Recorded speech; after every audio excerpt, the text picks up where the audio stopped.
On the morning of February 28, 2026, the skies over Iran erupted with fire as the United States and Israel launched a massive joint military operation targeting the heart of the Islamic Republic.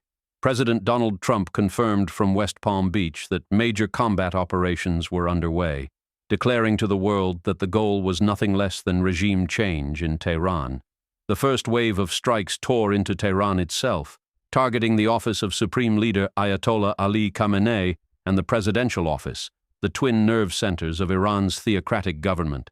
Military installations were hammered across the breadth of the country, from Kermanshah and Qom to Isfahan, Tabriz, Karaj, and Iranian naval facilities at Konarak along the southern coast. In the Kurdish region, verified footage showed an Islamic Revolutionary Guard Corps base in the small city of Kamyaran being bombed, its structures collapsing under precision strikes. Verified videos from Tehran's streets showed massive plumes of dark smoke rising above the capital as stunned drivers slowed at busy intersections and pedestrians stared upward at the unfolding devastation.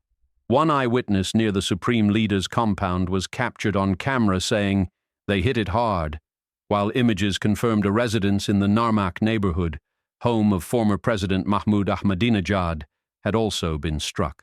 The Israel Defense Forces had warned Iranian civilians to evacuate areas near military sites and installations just before the strikes began, signaling the sheer scale of what was coming. Iran wasted no time retaliating, launching volleys of ballistic missiles at American military bases scattered across the Gulf, striking targets in Qatar, the United Arab Emirates, Kuwait, and Bahrain simultaneously. In Bahrain, a rare and terrifying clip filmed from a moving car captured the exact moment a missile slammed into the service center of the U.S. Navy's Fifth Fleet, sending debris and fragments hurtling through the air. Qatar's defense ministry reported intercepting several missiles apparently targeting Udeid Air Base, the largest American military installation in the entire Middle East, while explosions and air raid sirens echoed across Doha. In the United Arab Emirates, air defense systems intercepted incoming Iranian ballistic missiles with what officials called high efficiency, though falling debris struck a residential area in Abu Dhabi, killing one civilian.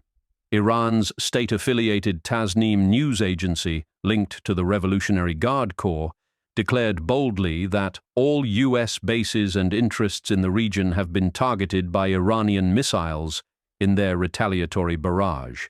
Inside Iran, the response among ordinary citizens was deeply and painfully divided.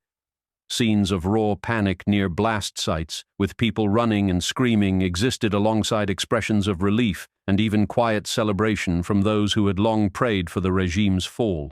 One Iranian voice on social media pleaded, "If I die, don't forget that we exist too. Those of us who oppose any military attack, those who will become just a number in reports of the dead." Trump urged the Iranian people directly to take over their government, telling them, "It will be yours to take. This will be probably your only chance for generations," framing the operation as liberation rather than conquest. Arab allies across the Gulf, Saudi Arabia, Qatar, Oman, Kuwait, and the UAE, had spent weeks desperately mediating between Washington and Tehran to prevent exactly this outcome. But the Trump administration ultimately chose Israel's counsel over their pleas for restraint. Iran's Supreme National Security Council vowed a crushing response, noting bitterly that the strikes came once again during negotiations, just 2 days after the third round of indirect nuclear talks in Geneva had ended without breakthrough. In Jerusalem, Israeli civilians huddled in bomb shelters as Iranian retaliatory missiles streaked overhead, with one resident telling the BBC she had forgotten just how terrifying it feels to know a missile could kill her or her loved ones at any moment. As airlines grounded flights across the entire Middle East and world leaders scrambled to respond, security analysts warned that this sprawling multi-front conflict, already bigger and more dangerous than anything the region had seen in decades, could still get a whole lot worse.